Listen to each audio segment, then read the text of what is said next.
जय जिनेंद्र। तो आज हम तसूत्रीकर्णिनम सूत्र के अर्थ के बारे में जानेंगे। पिछली वीडियो में हमने इर्यावयम सूत्र के अर्थ के बारे में जाना था। उस सूत्र में हम जीव हिंसा के बारे में क्षमा याचना करते हैं, आलोचना करते हैं। और तसूत्रीकर्णिनम सूत्र के अंदर जीव हिंसा के क्षमा याचना के बाद भी अगर कोई पाप हमारी आत्मा में चिपके हुए रहते हैं तो उन दोषों की शुद्धि ही इस सूत्र में की जाती है। तस्य उत्तरीकर्णेनम, पायचित कर्णेनम, विसोही कर्णेनम, विसल्लीकर्णेनम, पावाणम, कम्माणम, निग्घायनठाय, ठामी कौसगम। तो चलिए इसका अर्थ समझते हैं। तस्य मतलब उस पाप की। किस पाप की? जिस पाप की आलोचना हमने इर्यावयम सूत्र में की थी, उस पाप की। उत्तरीकर्णेनम मतलब कि विशेष शुद्धि के लिए।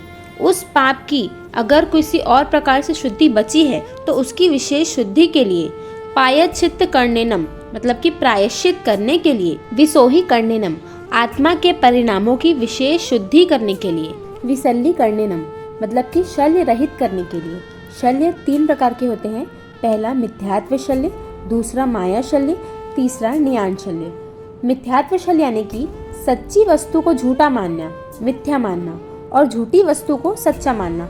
यानी कि अरिहंत परमात्मा, पितराग देव ऐसे सच्चे परमात्मा को झूठा मानकर अन्य बाकी को सच्चा मानना, ये मिथ्यात्व शल्य है। दूसरा माया शल्य, छल करना, कपट करना। तीसरा न्यान शल्य, जो कोई भी धर्म हम करते हैं उसके फल स्वरूप संसारिक किसी भी वस्तु की इच्छा करना कि इस धर्म के फल स्वरूप मुझे ये वस्तु प्राप्त हो, ऐसा न्याना करना न्यान शल्य होता है। तो मैं इन सभी शल्य से रहित हूँ। पावणम कम्माणम यानी कि पाप कर्मों को निग्घाय नठाय नाश करने के लिए ठामी कौसगम कार्योत्सक करता हूँ। तो इसका हम भावार्थ समझते हैं।